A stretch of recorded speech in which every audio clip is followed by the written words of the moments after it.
الحمد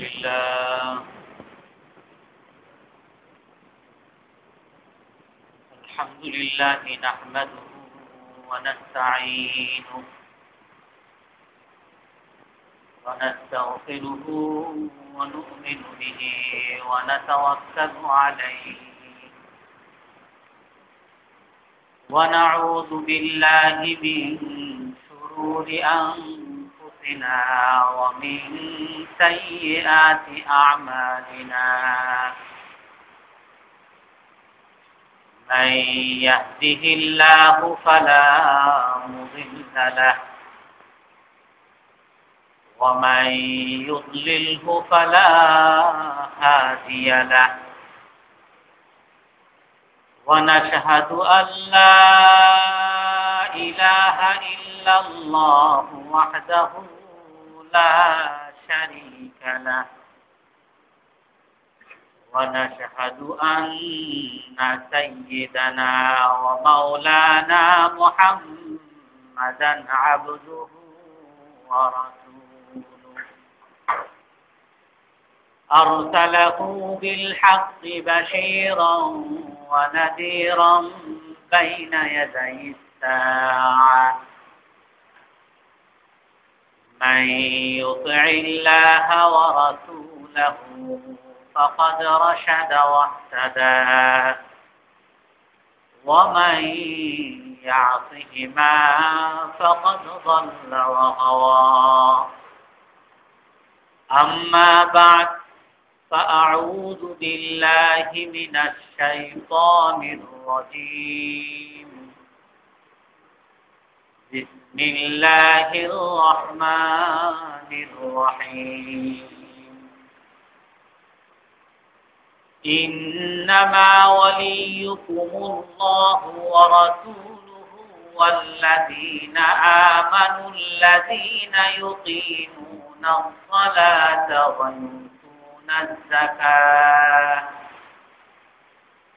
ويؤتون الزكاة وهم راكعون ومن يتول الله ورسوله والذين آمنوا فإن حزب الله هم الغالبون يا أيها الذين آمنوا لا تتخذوا الذين اتخذوا دينكم هزوا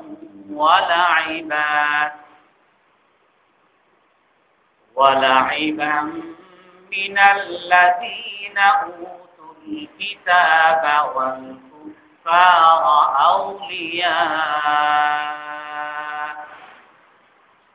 واتقوا الله إن كنتم مؤمنين صدق الله العظيم وقال النبي صلى الله عليه وسلم أحب ثلاثا وحبي لثلاث أشد أحب الطائعين وحبي للشاب الطائع أشد أحب المتواضعين وحبي للغني المتواضع أشد أحب الكرماء وحبي للفقير الكريم أشد أو كما قال عليه الصلاة والسلام সম্মানিত মুসল্লিয়ানে কেরাম, আমরা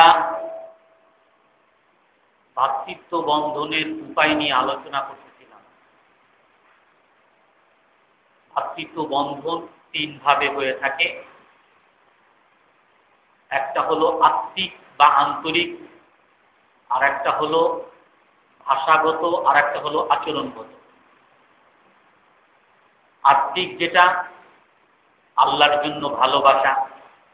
এক সাহাবী এসে আল্লাহর রাসূলের কাছে এসে বলতেছেন, মাতাস সাআ, হে আল্লাহর রাসূল, কিয়ামত কবে হবে? তখন আল্লাহর রাসূল বলেন, মা আ'দাত সালাহা, তুমি কিয়ামতের জন্য কি প্রস্তুতি গ্রহণ করছো? কিয়ামতের কথা জিজ্ঞাসা করো, কিয়ামতের জন্য তুমি কি প্রস্তুতি গ্রহণ করছো? তো তখন সেই সাহাবী বলে, মা উকসিরু বিল সালাতিন ওয়ালা সাদাকাতিন ওয়ালা সিয়ামিন ওয়ালাকিন্নী উহিব্বুল্লাহ ওয়া রাসূলা।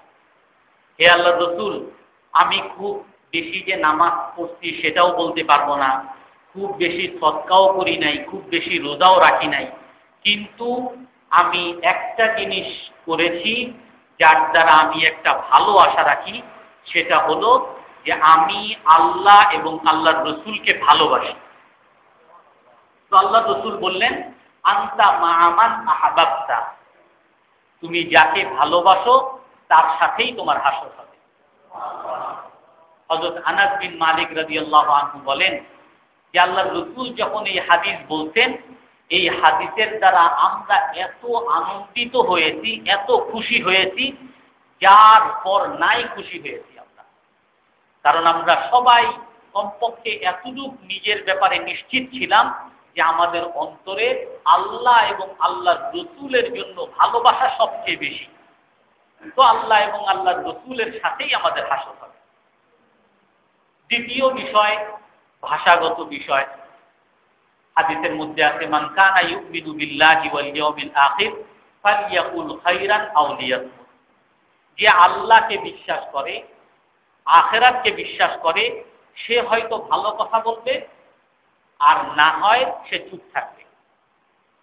পারলে ভালো কথা বলবে, আর না হয় সে চুপ থাকবে। অন্য হাদিসের মধ্যে আছে, ইন্নাল আবদা লা ইয়াতাকাল্লামু বিকালিমাতিন লা ইউলকি লাহা বালান। মানুষ অনেক সময় এমন কথা বলে, এমন বাক্য বলে ফেলে অসতর্কতা বশত, এমন কথা বলে, এমন ভালো কথা বলে, সে বুঝতেও পারে না সে কি কথা বলছে, কিন্তু আল্লাহ তাআলা তার ওই বাক্যের বিনিময়ে তাকে জান্নাতি বানিয়ে দেয়। আবার মানুষ অনেক সময় এমন কথা বলে, লা ইউলকি লাহা বালান, যার প্রতি সে সতর্কও হয় না, সে অসতর্কতা বশত কোনো একটা সাধারণ খারাপ কথা বলে ফেলছে, যেই খারাপ কথার কারণে ফায়াহবি বিহা সাবঈনা খারিফান ফি জাহান্নাম, ওই একটা বাক্যের বিনিময়ে তাকে ৭০,০০০ বছর জাহান্নামের অতল গভীরে নিক্ষেপ করা হবে, শুধু একটা বাক্যের কারণে, একটা কথার কারণে। এজন্য কথার কত বড় মূল্য। মা ইয়ালফিযু মিন কাওলিন ইল্লা লাদাইহি রাকীবুন আতীদ, কোরআনের মধ্যে আছে। আল্লাহ তাআলা বলেন, মানুষ কোনো একটা কথা বলতে পারে না, যে কোনো একটা কথাই বলুক না কেন, সাথে সাথে তার দুই পাশে দুই ফেরেশতা আছে, সাথে সাথে লিপিবদ্ধ করে ফেলে, ভালো হলে ভালো আর খারাপ হলে খারাপ। ইন্নাল্লাযীনা ইউহিব্বুনা আন তাশিআল ফাহিশা ফিল্লাযীনা আমানু লাহুম আযাবুন আলীমুন ফিদ দুনিয়া ওয়াল আখিরাহ। ইন্নাল্লাযীনা ইয়ারমুনাল মুহসানাতিল গাফিলাতিল মুমিনাতি লুইনু ফিদ দুনিয়া ওয়াল আখিরাহ। যারা নাকি অসতর্ক সতী নারীকে অপবাদ দেয়, কোনো খারাপ কথা বলে, আল্লাহ তাআলা বলেন যে তারা দুনিয়া এবং আখিরাত উভয় জগতে তারা অভিশপ্ত হবে। সে বলবে আমি বলি নাই, হে আল্লাহ আমি এই খারাপ কথাটা বলি নাই। ইয়াউমা তাশহাদু আলাইহিম আলসিনাতুহুম ওয়া আইদিহিম ওয়া আরজুলুহুম বিমা কানু ইয়ামালুন। কিয়ামতের দিন আল্লাহ তাআলা বলেন যে তার মুখ তার বিপরীতে বিপক্ষে সাক্ষী দিবে, তার হাত তার বিপক্ষে সাক্ষী দিবে, তার পা তার বিপক্ষে সাক্ষী দিবে। সে বলবে যে আমি এই কথা বলি নাই, এই কোনো উপায় নাই। সেজন্য যদি মুমিন হয় তো সে হয়তো ভালো কথা বলবে, ফালিয়াকুল খায়রান আও লিয়াসমুত, অথবা চুপ থাকবে। এই বাক্যের কারণে, কথার কারণে মানুষের মধ্যে হৃদ্যতা সৃষ্টি হবে, আর এই কথার কারণে মানুষের মধ্যে বিদ্বেষ, দূরত্ব সৃষ্টি হবে। আর তৃতীয় যে বিষয়টা আচরণগত, আল্লাহর রাসূল হাদিসের মধ্যে বলেন যে তোমরা কি জানো সবচেয়ে উত্তম আমল কোনটা? আইয়ুল আমালি আফদল ওয়া আইয়ুন নাসি আহাব্বু ইলাল্লাহ, এবং সবচেয়ে উত্তম ব্যক্তি, আল্লাহর কাছে প্রিয় ব্যক্তিকে, সেটা কি তোমরা জানো? সাহাবায়ে কেরাম বললেন, না আমরা তো জানি না, আপনিই বলে দেন সবচেয়ে উত্তম ব্যক্তিকে। তো আল্লাহ রাসূল বলতেছেন, খায়রুন নাসি আনফাউহুম লিন্নাস, সবচেয়ে উত্তম ব্যক্তি হলো ওই ব্যক্তি যে নাকি মানুষের উপকার বেশি করে। যে যত বেশি মানুষের উপকার করবে সে তত উত্তম ব্যক্তি। আর সবচেয়ে উত্তম আমল কি? আফদালু আমালিন সুরুরুন ইউদখিলুহু ফি মুসলিমিন, সবচেয়ে উত্তম আমল হলো কোন মুসলমানের অন্তরের মধ্যে একটা আনন্দ প্রদান করা, খুশি সুখ দেওয়া, আনন্দ দেওয়া, সবচেয়ে উত্তম আমল। আও ইয়াকুফু আন আরদিহি, অথবা তার ঋণকে পরিশোধ করে দেওয়া, অথবা তার পুরো প্রয়োজনকে মিটিয়ে দেওয়া, এটা হলো সবচেয়ে উত্তম আমল। আল্লাহ রাসূল বলেন, লা আন আমশি ফি হাজাতি আখিল মুসলিম খায়রুম মিন আন আ'তাকিফা ফিল মাসজিদি শাহরান ওয়া ফি রিওয়ায়াতিন 10 সানাওয়াত। আল্লাহ রাসূল বলেন যে আমি কোনো মুসলমানের কোনো চাহিদা পূরণ, উপকার করার উদ্দেশ্যে বের হওয়া, আমি শুধু চেষ্টা করতেছি একটা মানুষের কোনো উপকার করার, চেষ্টা করতে পারি আর না পারি, আল্লাহ রাসূল বলেন যে কোনো মানুষের উপকার করার চেষ্টা করা 10 বছর মসজিদে ইতিকাফ করলে যেরকম সওয়াব, এর চেয়ে বেশি সওয়াব আল্লাহ তাআলা তাকে দান করবে। কোন রিওয়ায়াতে আছে 1 মাস ইতিকাফ করলে এর চেয়ে বেশি সওয়াব আল্লাহ তাআলা দান করবে। তো মানুষের উপকার করা এত বড় সওয়াব। মানুষের উপকার যখন মানুষ করবে তো তখন মানুষের মধ্যে হৃদ্যতা তৈরি হবে। তো উপকারের মধ্যে কয়েকটা বিষয় আছে। সর্বপ্রথম বিষয় হলো তানাসুহ, মানুষের জন্য ভালো চাওয়া। হাদিসের মধ্যে আছে আদ-দীনু আন-নাসিহা, ইসলাম হলো শুভ কামনা। সাহাবায়ে কেরাম বললেন, লিমান ইয়া রাসূলুল্লাহ, কার জন্য শুভ কামনা করব, কার জন্য ভালো চাইব? ইসলাম হলো শুভ কামনা করা, তো শুভ কামনাটা কার জন্য?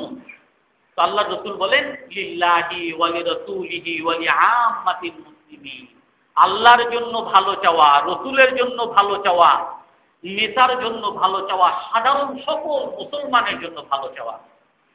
আর এক হাদিসের মধ্যে আছে, মাল্লাম ইয়াহতাম বিআমরিল মুসলিমিন ফালাইসা মিন্না, যে নাকি মুসলমানের কোনো ব্যাপার নিয়ে, দুঃখ কষ্ট নিয়ে দুঃখে যে ব্যথিত হয় না, মুসলমানের আনন্দে যে আনন্দিত হয় না, সে আমার উম্মতের মধ্য থেকে না। ওয়ামাল্লাম ইউমতি ওয়া ইউসবিহ নাফিহান লিল্লাহি ওয়া লিরাসূলিহি ওয়া লিআম্মাতিল মুসলিমিন ফালাইসা মিন্না, আর যে নাকি সকাল সন্ধ্যা আল্লাহর জন্য ভালো না চায়, রাসূলের জন্য ভালো না চায়, সকল মানুষের জন্য ভালো না চায়, সে আমার উম্মতের অন্তর্ভুক্ত না। আল্লাহর জন্য ভালো চাওয়া, রাসূলের জন্য ভালো চাওয়া, মুসলমানের জন্য ভালো চাওয়া, আজকে আমাদের মধ্যে সবচেয়ে বড় রোগ এটা। একজন মানুষ সে বাস আল্লাহরে নিয়ে কতক্ষণ সমালোচনা করলো, ইসলামের কোনো বিধান নিয়ে সমালোচনা করলো, আর মুসলমানদের নিয়ে সমালোচনা করা তো এটা স্বাভাবিক ব্যাপার। অমুক হুজুর এইটা করছে, হুজুরদের মধ্যে এই সমস্যা, ওই হুজুর এইটা করছে, নামাজ পড়লে কি হয়েছে, তার মধ্যে দুনিয়ার সমস্যা, ওই নামাজি এমন করছে, সমালোচনা করতেছে। আর আমিও তার সাথে তাল দিতেছি, হ্যাঁ ঠিক বলতো, অমুক হুজুর আসলেই শয়তান, অমুক ইসলামের বিধানটা এরকম করা ঠিক হয় নাই, অমুক রাসূল যেটা করছেন সেটা সেই আমলে চলছে, এই আমলে চলে নাই। সে আমার উম্মতের অন্তর্ভুক্ত না। যখনই কেউ আল্লাহর বিপক্ষে বলে, আমাকে আল্লাহর পক্ষে দাঁড়াতে হবে। যখনই রাসূলের বিপক্ষে কেউ বলে, রাসূলের পক্ষে আমাকে দাঁড়াতে হবে। যখনই মুসলমানের বিপক্ষে কেউ বলে, আমার মুসলমানের পক্ষে দাঁড়াতে হবে। সাথে সাথে তাকে থামিয়ে দিতে হবে যে না, তুমি মুসলমানের সমালোচনা করতে পারবা না, ইসলামের সমালোচনা করতে পারবা না। আমি মুসলমান, আমি মুসলমানকে ভালোবাসি, আমি মুসলমানের ভালো চাই, আমি রাসূলের উম্মত, রাসূলকে ভালোবাসি, আমি রাসূলের ভালো চাই। সবচেয়ে প্রথম বিষয় হলো ভালো চাওয়া, সকল মুসলমানের জন্য ভালো চাওয়া, সকল মুসলমানকে সৎ উপদেশ দেওয়া। এটা হলো ইসলামের একটা মূল বিষয়। মুসলমান মুসলমানকে ভালো উপদেশ দিবে, ভালো চাইবে, ভালো কথা বলবে, ভালো কাজের আদেশ করবে, অসৎ কাজের নিষেধ করবে। এখানে আবার দুইটা বিষয় আছে। প্রথমত, যে ভালো চায়, উপদেশ দেয়, তার জন্য কিছু নীতিমালা আছে। হযরত ইমাম শাফিঈ রাহমাতুল্লাহ আলাইহি বলেন, মান নাসাহা ফীমা বাইনান নাস ফাকাদ শাআনা। যে নাকি মানুষের সামনে কেউ কাউকে উপদেশ দিল, এই বেটা তুই নামাজ পড়ছ না কেন, এই তোমারে তো কালকে ফজর নামাজে দেখি নাই, এই কালকে তো তোমারে দেখলাম অমুক মেয়ের সাথে ঘুরো। যে মানুষের সামনে কাউকে উপদেশ দেয়, সে সেই মানুষটাকে নষ্ট করে দিল। সে আপনার সদ উপদেশ তো নিবেই না, বরং আপনার তাকে যে অপমান করতেন মানুষের সামনে, এই জন্য আপনার প্রতি ঘৃণা জন্মাবে এবং সে এই সদ উপদেশ তো গ্রহণ করবেই না, বরং সে আরো দূরে চলে যাবে। আর বলে কি, ওমান নাসাহা ফীমা বাইনাহু ওয়া বাইনাহু, আর যে নাকি মানুষের আড়ালে শুধু ওই মুসলমানকে গোপনে উপদেশ দান করে, ফাকাদ জানাহু, সে তার দোষকে গোপন করলো এবং তাকে সুসজ্জিত করলো। সে আপনার কথা গ্রহণ করবে। আপনি খুব ভালো কথা, তার নামাজের জন্য আপনি শুভকামনা করতেছেন, সে সুদ খায়, সুদের কথা তাকে বলবেন, সে খারাপ একটা কাজ করে আপনি তার কথা বলবেন, খুব ভালো কথা। আড়ালে ডেকে নিয়ে সুন্দরভাবে কৌশলের সাথে সুন্দর কথার মাধ্যমে আপনি তাকে উপদেশ দেন। আবার যে উপদেশ, যাকে উপদেশ গ্রহণ দেওয়া হয়, মুসলমান সব সময় আল মুমিনু মিরআতুল মুমিন, মুসলমানের মধ্যে এই কথা থাকতে হবে। আল্লাহ রাসূল বলতেন, মুমিন হলো মুমিনের আয়না। আমি আমার চোখে আমার দোষ আমি দেখব না। ইয়াবসুরু আহাদুকুমুল কাযাতা ফি আখিহি ওয়া ইয়ানসাল জাযআ ফি আইনিহি। হাদিস আছে যে মানুষ অন্যের মধ্যে তার ভাইয়ের ছোট একটা ময়লাও তার চোখে পড়বে, কিন্তু নিজের চোখের মধ্যে দুনিয়ার ময়লা, সেগুলো মানুষের চোখে পড়বে না। নিজের দোষ কখনো মানুষের চোখে পড়বে না, অন্যের দোষ মানুষের চোখে পড়বে। আমি যখন ওইভাবে নিজের মানসিকতা গড়ে তুলব যে আমার ভাই আমাকে সৎ উপদেশ দিবে, এটাই তো স্বাভাবিক, আমাকে ভালো উপদেশ দিবে, এটাই তো স্বাভাবিক, সে আমার উপকার করছে, আমি নামাজ পড়ি না কেন এই কথা বলে আমাকে উপকার করছে, আমি সুদ খাই কেন, দুর্নীতি করি কেন এই কথা সে আমাকে স্মরণ করে দিয়ে আমার উপকার করছে, সে উপদেশ গ্রহণ করবে। সাহাবাদের মধ্যে এরকম ছিল। আমাদের মধ্যে সেই জিনিস হারিয়ে গেছে, যার কারণে উপদেশের কার্যকারিতা আমাদের মধ্যে নাই। কোনো জায়গায় উপদেশ দিতে গেলেও ওয়াজ নসিহত বন্ধ করে, আর কোনো জায়গায় কিছু দেখলেও মানুষ বলতে চায় না, যে বললেই আর উল্টা সে আমারে হেনস্থা করবে। সাহাবাদের মধ্যে দোনো পক্ষ ছিল। হযরত সালমান রাদিয়াল্লাহু আনহু একবার হযরত আবু দারদা রাদিয়াল্লাহু আনহুর বাড়িতে গেছে। আবু দারদা রাদিয়াল্লাহু তাআলা আনহুর বাড়িতে যাওয়ার পরে, আমি আগে বলেছিলাম যে মদিনার মধ্যে বিভিন্ন সাহাবাদেরকে ভাই ভাই বানিয়ে দিয়েছিলেন। তার মধ্যে হযরত আবু দারদা এবং হযরত সালমান দুইজন ভাই, একজন আরেকজনের বাড়িতে যাওয়া আসা করতেন, বিভিন্ন প্রয়োজনে, বিভিন্ন সময়ে, বিভিন্ন চাহিদা একজন আরেকজনটা পূরণ করতেন। তো হযরত সালমান রাদিয়াল্লাহু আনহু যখন আবু দারদা রাদিয়াল্লাহু তাআলা আনহুর বাড়িতে যান, তখন গিয়ে দেখেন, তখনও পর্দা নাযিল হয় নাই, দেখেন যে তার স্ত্রী খুব শীর্ণ শীর্ণ কাপড়ে আছে, খুব খারাপ কাপড়ে।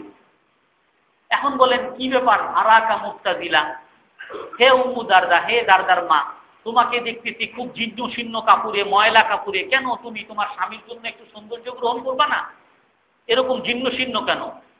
ওয়াল্লাইসা লি আখিকা হাজাতান ফিদ দুনিয়া, যে ভাই, তোমার ভাই আবু দারদার দুনিয়ার কোনো খবর নাই, তার দুনিয়ার কোনো চাহিদা নাই, সে অনেক নামাজি, অনেক রোজাদার, দুনিয়ার কোনো প্রয়োজন তার নাই, সে এখন তার বাসায় রয়েছে। এখন তার বাসায় যখন আবু দারদা রাদিয়াল্লাহু তাআলা আনহু ফিরে আসছে, তো তখন সালমান রাদিয়াল্লাহু তাআলা আনহুকে পেয়ে অনেক খুশি, তার জন্য খাবার তৈরি করলেন। খাবার তৈরি করে তার সামনে খাবার রাখছেন, যে খান আপনি। বলে তুমিও আমার সাথে খাও, আমি তোমার বাড়িতে মেহমান হিসাবে আসছি, তুমিও আমার সাথে খাও। বলে ইন্নী সায়মুন, আমি তো রোজাদার। বলে আমি রোজাদার, আমি তো খেতে পারবো না। বলো না, খেতে হবে, তোমার রোজা ভেঙ্গে তারপর আমার সাথে খাও। উপদেশ দিতেছে রোজা ভাঙবো, একটা ভালো কাজকে সে ভাঙতেছে। আমরা হইলে তো আপনার মেহমানদারির দরকার নেই, বাইরে যান, তো তখন সে অতিথির জন্য, অতিথির খুশির জন্য রোজা ভাঙছে, তার সাথে খেয়ে। রাতে ঘুমাতে গেছে, দুইজন একসাথে ঘুমাচ্ছে। তো হযরত আবু দারদা রাদিয়াল্লাহু তাআলা আনহু ঘুমান না, দাঁড়িয়ে গেছেন, নামাজে দাঁড়িয়ে যাচ্ছে। কোথায় যাচ্ছে? যে আমি তাহাজ্জুদ করব। বলে ঘুমাও। ঘুমাইছে। আবার একটু পরে উনি যখন একটু ঘুমের ভাব ধরছে, হযরত আবু দারদা রাদিয়াল্লাহু উঠে গেছেন। এই কোথায় যাও? আমি তাহাজ্জুদ করব, ঘুমাও। নামাজ পড়তে দেন নাই, কিন্তু উনি ওনার কথা মানতেছেন। যখন শেষ রাত হইতে, তখন হযরত সালমান রাদিয়াল্লাহু তাআলা আনহু নিজে উঠতেন এবং হযরত আবু দারদাকেও বলতেন যে এখন উঠো, এখন তুমি 4-8 রাকাত যা পারো তাহাজ্জুদ করো। তো দুইজন পড়তেন, পরে এদিকে তো হযরত আবু দারদা রাদিয়াল্লাহু তাআলা আনহু মেহমানের খাতিরে সম্মানার্থে তার কথা সব মানতেন। তারপরে হযরত সালমান রাদিয়াল্লাহু তাআলা আনহু বলতেছেন যে দেখো, ইন্না লিরাব্বিকা আলাইকা হাক্কান ওয়া লিনাফসিকা আলাইকা হাক্কান ওয়া লিজাওজিকা আলাইকা হাক্কান ফাআতি কুল্লা যী হাক্কিন হাক্কা। দেখো, তোমার রবেরও তোমার কাছে অধিকার আছে। তোমার রব আল্লাহ তোমার কাছে কিছু পাওনা আছে, সেটা দিবা।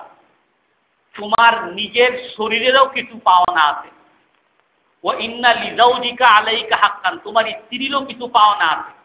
অতএব ফাআতি কুল্লা যী হাক্কিন হাক্কা, প্রতি পাওনাদারকে তুমি তার পাওনা বুঝিয়ে দাও। তুমি আল্লাহকে পাওনা দিচ্ছ ভালো কথা, তুমি তোমার স্ত্রীর পাওনা ভুলে যাচ্ছ। স্ত্রীর পাওনা দাও।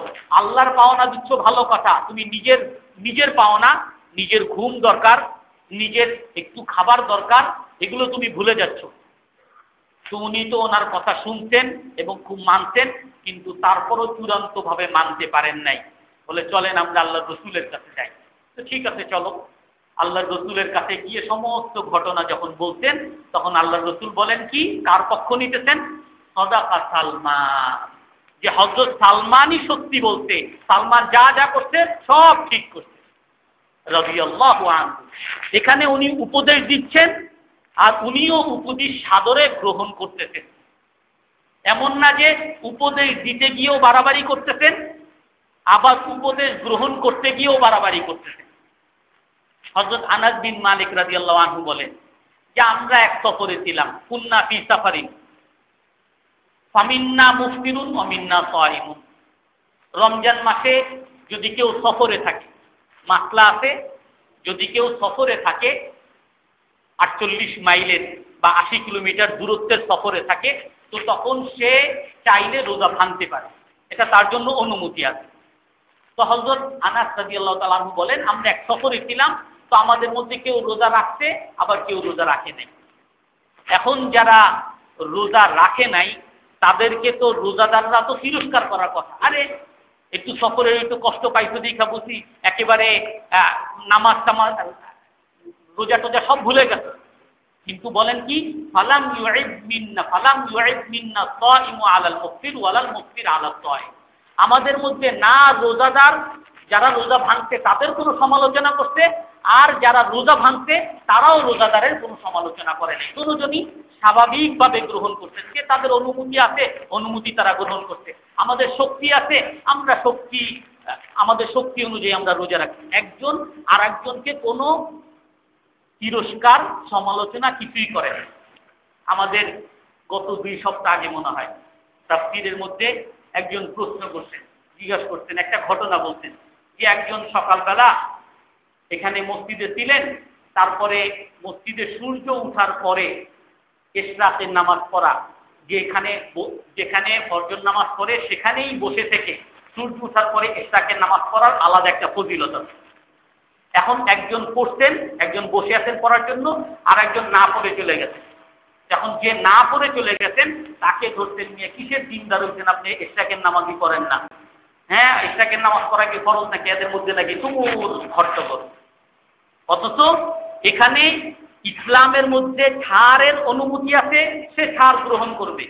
ইসলামের মধ্যে কারো করার অনুমতি আছে, সে করবে। ফরজ নফলের মধ্যে কেউ কাউকে তিরস্কার করতে পারবে না, কেউ কাউকে সমালোচনা করতে পারবে না। যে যেরকম আছে সেরকমই ঠিক আছে। তো সেইটা সাহাবাদের মধ্যে এতটা প্রবল ছিল যে একজন আর একজনকে উপদেশ দিচ্ছে, সেও মনে করতেছে আমি তার ভালো চাচ্ছি, আর যাকে উপদেশ দিচ্ছে সেও মনে করতেছে সে আমার ভালো যাচ্ছে, সেই উপদেশ আমি গ্রহণ করতেছি।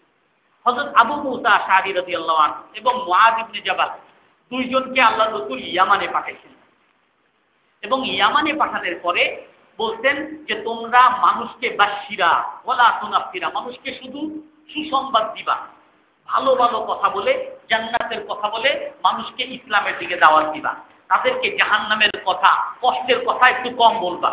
আর আর তোমরা একে অপরের সাথে মেলামেশা করে চলবা, তোমাদের মধ্যে যাতে কোনো দূরত্ব সৃষ্টি না হয়। তারপরে ওনারা ওইখানে যাওয়ার পরে এখন হযরত আবু মুসা মুআয রাদিয়াল্লাহু তাআলা আনহুকে জিজ্ঞেস করেন যে তুমি কি করবা?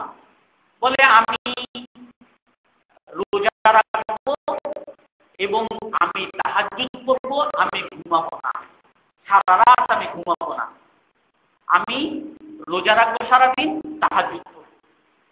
আর হযরত মুআয জিজ্ঞাসা করলেন, হে আবু মুসা তুমি কি করবা?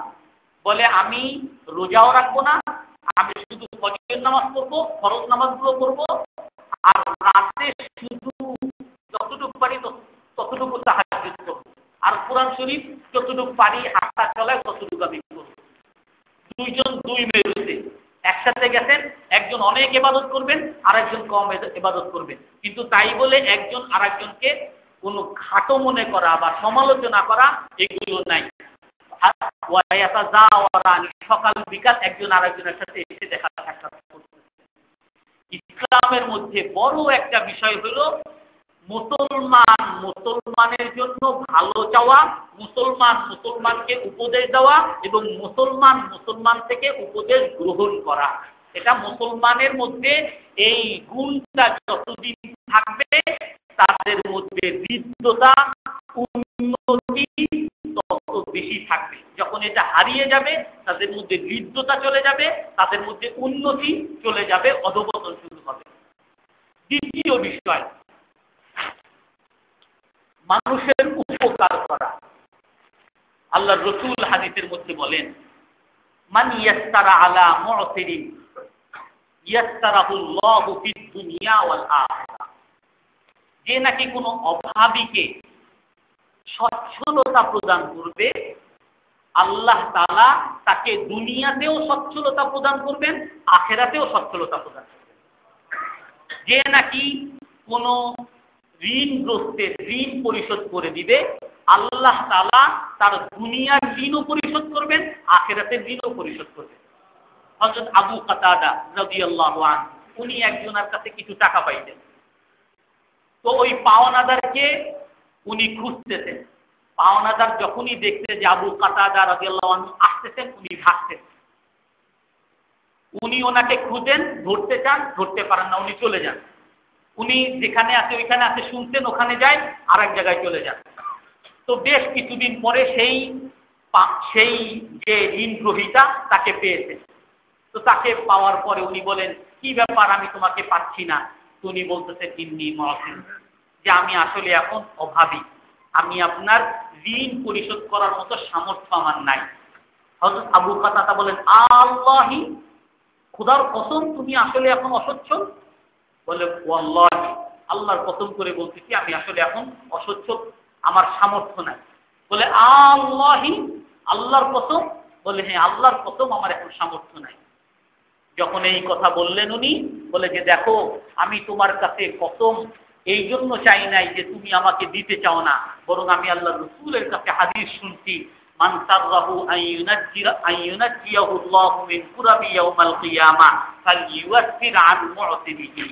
যে নাকি চায় কিয়ামতের দিন কঠিন আযাব থেকে মুক্তি পেতে, সে যেন তার পাওনাদার ঋণ গ্রহীতার ঋণকে মাফ করে দেয়, আমি সেই জন্য তোমার ঋণকে মাফ করে দিলাম। হযরত আবু কাতাদা রাদিয়াল্লাহু তাআলা আনহু তার ঋণকে মাফ করে দিলেন। হাদিসের মধ্যে আছে, মান কাসা মুসলিমান আলা উরিন কাসাহুল্লাহু মিন হুদুরিল জান্নাহ। যে নাকি কোনো মুসলমানকে তার কাপড় পরার সামর্থ্য নাই, তাকে পোশাক দিতেছে, আল্লাহ তাআলা তাকে জান্নাতের বিভিন্ন আলিশান পোশাক পরাবেন। ওমান আতআমা মুসলিমান আলা জুইন আতআমাহুল্লাহু আলা জুইন। যে নাকি কোনো মুসলমানকে ক্ষুধার্ত অবস্থায় খাওয়াবে, আল্লাহ তাআলা তাকে তার ক্ষুধার সময় আল্লাহ তাআলা তাকে খাওয়াবেন। আর যে ওমান তাকা মুসলিমান, যে কোনো মুসলমানকে পানি পান করাবে, তাকাহুল্লাহু মিন রাহিকিল মাকতুম, আল্লাহ তাআলা তাকে রাহিকে মাকতুম, জান্নাতের একটা সবচেয়ে বড় দামি শরবত, রাহিকে মাকতুম, যেটা একেবারে ঢাকা থাকবে, কোনো মানুষ যাকে স্পর্শ করে নাই, সেই শরবত আল্লাহ তাআলা তাকে পান করাবে। وَيُطْعِمُونَ الطَّعَامَ عَلَى حُبِّهِ مِسْكِينًا وَيَتِيمًا وَأَسِيرًا। মুসলমানের গুণ আল্লাহ তাআলা বর্ণনা করেন যে মুসলমান হলো তারা যারা নাকি মানুষকে শুধুমাত্র আল্লাহকে খুশি করার জন্য খাওয়ায়, মিসকিনকে খাওয়ায়, বন্দীকে খাওয়ায়, অসহায়কে খাওয়ায়, যারা শুধুমাত্র আল্লাহর জন্য খাওয়ায়। আর বলে কি, ইন্নামা নুতইমুকুম লিওয়াজহিল্লাহ, আমি তোমাকে যে খাওয়াইলাম শুধুমাত্র আল্লাহর জন্য, তুমি আমার গুণগান গাইবা সেই জন্য আমি খাইনি। তুমি বলবা মাতবর আমারে খাওয়াইছে, চেয়ারম্যান সাহেব আমাকে খাওয়াইছে, অমুক বড় লোক আমাকে খাওয়াইছে, মানুষের কাছে গিয়ে বলবা সেই জন্য আমি তোমাকে এই উপকারটা তোমাকে করি নাই। লা নুরিদু মিনকুম জাযাআন ওয়ালা শুকুরা, আমি তোমার কাছ থেকে কোনো প্রতিদানও চাই না, আমি তোমার কাছ থেকে কোনো বিনিময়ও চাই না। মুসলমান এমন ভাবে দান করবে। রাসূলুল্লাহ সাল্লাল্লাহু আলাইহি ওয়াসাল্লামের দরবারে একবার এক যুবক সাহাবী আসছে। যুবক সাহাবী এসে বলতেছেন, হে আল্লাহর রাসূল, আমার একটা খেজুরের বাগান আছে, তো আমি সেই খেজুরের বাগানে দেওয়াল দিতে চাচ্ছি। তো একটা জায়গায় গিয়ে আমার প্রতিবেশী তার একটা খেজুর গাছ বাঁকা হয়ে আমার অংশের মধ্যে ঢুকে গেছে। ওই খেজুর গাছের কারণে আমি দেওয়ালটা দিতে পারতেছি না। আমি ওই লোককে বলছি যে ভাই আপনি আমাকে এই খেজুর গাছটা দিয়ে দেন। সে বলতে না আমি দিব না। তাহলে এই খেজুর গাছটা আমার কাছে বিক্রি করেন। তাও সে আমার কাছে বিক্রি করবে না। হে আল্লাহর রাসূল, আমি এখন কি করতে পারি? বলে তাকে ডাকো। তো ওই লোককে ডাকছে। তো ডাকার পরে বলতেছেন যে দেখো ভাই, তুমি তোমার একটা খেজুর গাছই তো, এই খেজুর গাছটা দিয়ে দিলে তো তার অনেক উপকার হচ্ছে, আর তোমারও তো তেমন কোনো ক্ষতি হচ্ছে না, তাকে দিয়ে দাও। বলে না আমি দিব না। তো আল্লাহ রাসূল বলতেছেন, আতিহু নাখলা ইউতিকাল্লাহু নাখলাতান ফিল জান্নাহ, যে তুমি তোমার এই খেজুর গাছ তাকে দিয়ে দাও, আল্লাহ তাআলা তোমাকে জান্নাতের মধ্যে এর চেয়ে উত্তম খেজুর গাছ তোমাকে দিবে। তারপরও ওই লোকটা বলল না আমি তারপরও দিব না। তো এই কথা যখন হচ্ছে, ওই জায়গায় এক সাহাবী ছিলেন আবু দাহদাহ রাদিয়াল্লাহু আনহু, উনি আল্লাহর রাসূলের কাছে বলতেছেন, হে আল্লাহর রাসূল, আমি যদি তার এই খেজুর গাছটা কিনে আমি এই যুবককে দিয়ে দেই, তাহলে কি আপনি তার জন্য যে ওয়াদা করতেন যে তাকে জান্নাতের মধ্যে খেজুর গাছ আল্লাহ তাআলা উত্তম খেজুর গাছ দিবেন, এই খেজুর গাছকে আমাকেও দেওয়া হবে? বলে হ্যাঁ তোমাকেও দেওয়া হবে, তুমি যদি এই খেজুর গাছ কিনে দিতে পারো তোমাকেও দেওয়া হবে। তো তখন সে বলতেছে যে হে ভাই, তুমি আমার বাগানটা চিনো? আমার সামনে যে বাগান আছে বাইরাহা বাগান, একেবারে মসজিদে নববীর সামনে বাগান। বলে আপনার বাগান আবার এই মদিনাবাসীর মধ্যে কে না চিনে? এত বড় বাগান, সেখানে 600 খেজুর গাছ আছে, সেখানে পুকুর আছে, সেখানে অট্টালিকা, আপনার বাড়ি আছে, আপনার সেখানে কত চাকর বাকর আছে, আপনার বাগান আবার কে না চিনি? বলে আমি তোমার কাছে তোমার ওই খেজুর গাছটা আমার এই পুরো বাগানের বিনিময়ে কিনতে চাচ্ছি, তুমি আমার কাছে বিক্রি করবা? এখন ওই লোকটা বলে কি আপনি আমার সাথে ঠাট্টা করতেছেন, মস্কারি করতেছেন? বলে না আমি মস্কারি করতেছি না, আমি সবাইকে সাক্ষী রেখে তোমার সাথে আমি এই বেচা কিনা করতে চাই। এই 600 খেজুর গাছওয়ালা বাগান আমি তোমাকে দিব, আর তার পরিবর্তে তুমি আমার ওই একটা খেজুর গাছ দিবা। বলে হ্যাঁ আমি তোমার সাথে বেচা কিনা করে ফেললাম, সবাই সাক্ষী আছে, তুমি আমার সাথে আবার পরে ছয় নয় করতে পারবা না। বলে আমি সবাইকে সাক্ষী রেখে, রসুলকে সাক্ষী রেখে তোমার ওই খেজুর গাছ কিনে নিলাম। এখন খেজুর গাছ কেনার পরে আল্লাহর রসুলকে বলেন, হে আল্লাহর রসুল, আমি তো ওই খেজুর গাছ কিনেছি, এখন কি আপনি যে আমার জন্য আগে ওয়াদা করেছিলেন জান্নাতের মধ্যে আমাকে উত্তম খেজুর গাছ দেওয়া হবে, সেই খেজুর গাছ কি আমার জন্য এখনো বহাল আছে? আল্লাহ রাসূল বলেন যে না, তোমার জন্য বহাল নাই। অবাক হয়ে গেছেন, আপনি একটু আগে বলছেন যে বহাল আছে, সেই খেজুর গাছ আমাকে দেওয়া হবে, আর এখন বলতেছেন নাই, কেমন কথা? বলে আল্লাহ তাআলা সবচেয়ে বড় দাতা, আর তুমি আল্লাহর উপরে দাতাগিরি দেখাইছো। আল্লাহ তাআলা তাকে এক খেজুরের বিনিময়, খেজুর গাছের বিনিময় আরেকটা খেজুর গাছ দিতে চেয়েছিল, আর তুমি তাকে দুনিয়াতেই এক খেজুর গাছের বিনিময় 600 খেজুর গাছ দিয়েছো। এই জন্য আল্লাহ তাআলা খুশি হয়ে তোমার এরকম বাগানের 600 বাগান, 1000 বাগান, এত বাগান আল্লাহ তোমাকে জান্নাতে দিয়ে দিতেন, যেই বাগানের কোনো হিসাব নাই, বেহিসাব আল্লাহ। হযরত আবু দারদা রাদিয়াল্লাহু তাআলা খুশি হয়ে বাড়িতে গেছেন। বাড়িতে গিয়ে তার স্ত্রীকে বলতেছেন, হে উম্মু দারদা, আমি তো আমার বাগান কিনে দিছি। তার স্ত্রীও তো খুব ভালো জানেন যে আমার স্বামী তো অনেক বড় ব্যবসায়ী, সে কখনো কোনো বেচা কিনায় ঠকবে না। বলে আপনি কোথায় বিক্রি করছেন? বলে আমি আমার এই বাগানকে একটা খেজুর গাছের বিনিময়ে বিক্রি করে নিই। বলে কোন খেজুর গাছ? কি বলেন, এত বড় একটা বাগান একটা খেজুর গাছের বিনিময়? বলে আল্লাহর রাসূল আমাকে জান্নাতের মধ্যে এরকম বাগান আমাকে দিয়ে দিতে, সেই বাগানের বিনিময়ে আমি এই বাগানকে বিক্রি করে দিয়েছি।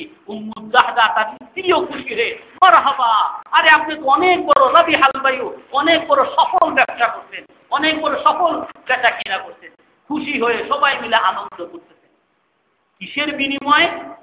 তাদের ওই জান্নাতের বাগান পাবে, যে জান্নাতের বাগানের সার্টিফিকেট পাবে, নিশ্চয়তা পাবে, সে জান্নাত পাবে না? হয় নাকি? জান্নাত পাবে, তারপরে জান্নাতের উপরে বাগান পাবে। জান্নাতের সুসংবাদ সে দুনিয়াতে পেয়ে গেছে, এর চেয়ে বড় কি লাগে? তো মানুষ যখন আল্লাহর জন্য দান করবে, আল্লাহ তাআলা সরাসরি এর বদলা দান করবে। যখন আল্লাহর জন্য দান করবে, হযরত আব্দুর রহমান ইবনে আউফ রাদিয়াল্লাহু আনহু, উনি একবার মদিনায় আসতেন। উনি অনেক বড় ব্যবসায়ী ছিলেন। একবার ওনার শাম থেকে, সিরিয়া থেকে ওনার ব্যবসায়ী যে পাল, এই পাল ঢুকতে, ওনার পাল ঢুকার কারণে মদিনার মধ্যে কম্পন সৃষ্টি হয়ে গেছে। 700 গাধা, 700 গাধা ভর্তি তার ওই মাল সামানা, ব্যবসায়িক মাল সামানা, অর্থাৎ আমাদের দেশে 700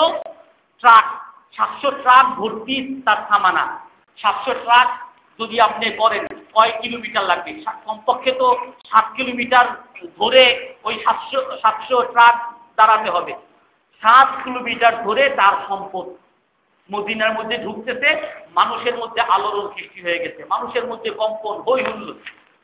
হযরত আয়েশা রাদিয়াল্লাহু তাআলা আনহা শুনছেন মদিনার মধ্যে হই হুল্লোড় শুরু হয়েছে। জিজ্ঞাসা করতেছেন কিসের হই হুল্লোড়? বলতেছেন হযরত আব্দুর রহমান ইবনে আউফের ব্যবসার পাল, তার সামানা, ব্যবসায়িক সামানাগুলো মদিনার মধ্যে ঢুকতে। বলে এই জন্য এত হই হুল্লোড়, এই জন্য এত কম্পন। বলে 700 গাধা নিয়ে আসছে, কি বলেন, হই হুল্লোড় হবে না? কি বলেন? তখন হযরত আয়েশা রাদিয়াল্লাহু তাআলা আনহা মাথা নিচু করে, মুখ কালো করে বলতেছেন, আরে আমি তো আল্লাহর রাসূলের কাছে এই জন্যই শুনছিলাম, ইয়াদখুলু আব্দুর রহমান ইবনে আউফ আল জান্নাতা হাবওয়ান, আব্দুর রহমান ইবনে আউফকে আমি দেখতেছি জান্নাতে হামাগুড়ি দিয়ে প্রবেশ করতেছে। সবাই জান্নাতে দৌড়ে প্রবেশ করবে, হেঁটে হেঁটে প্রবেশ করবে, লাফিয়ে লাফিয়ে প্রবেশ করবে, আর আব্দুর রহমান ইবনে আউফকে আমি দেখতেছি হামাগুড়ি দিয়ে সে জান্নাতে প্রবেশ করতেছে। সাথে সাথে হযরত আয়েশা রাদিয়াল্লাহু তাআলা আনহার এই হাদিস হযরত আব্দুর রহমান ইবনে আউফের কাছে চলে গেছে। যখন ওনার কাছে চলে গেছে, উনি সাথে সাথে, ওনারও মনে পড়ছে এরকম হাদিস তো আমি আল্লাহর রাসূলের কাছ থেকেও শুনছি। হযরত আয়েশার কাছে চলে আসে যে, হে উম্মুল মুমিনিন, পর্দার আড়ালে অবশ্যই, হে উম্মুল মুমিনিন, আমি কখনো পছন্দ করি না যে আমি জান্নাতে প্রবেশ করব হামাগুড়ি দিয়ে। আমাকে আল্লাহর রাসূল একবার বলছিলেন যে আমি তোমাকে দেখতেছি তুমি হামাগুড়ি দিয়ে জান্নাতে প্রবেশ করতেছ। তখন আমি বলছিলাম আমি কিভাবে দৌড়িয়ে জান্নাতে যেতে পারবো? আল্লাহর রাসূল বলছিলেন তুমি আল্লাহকে বেশি বেশি খরচ দান করো।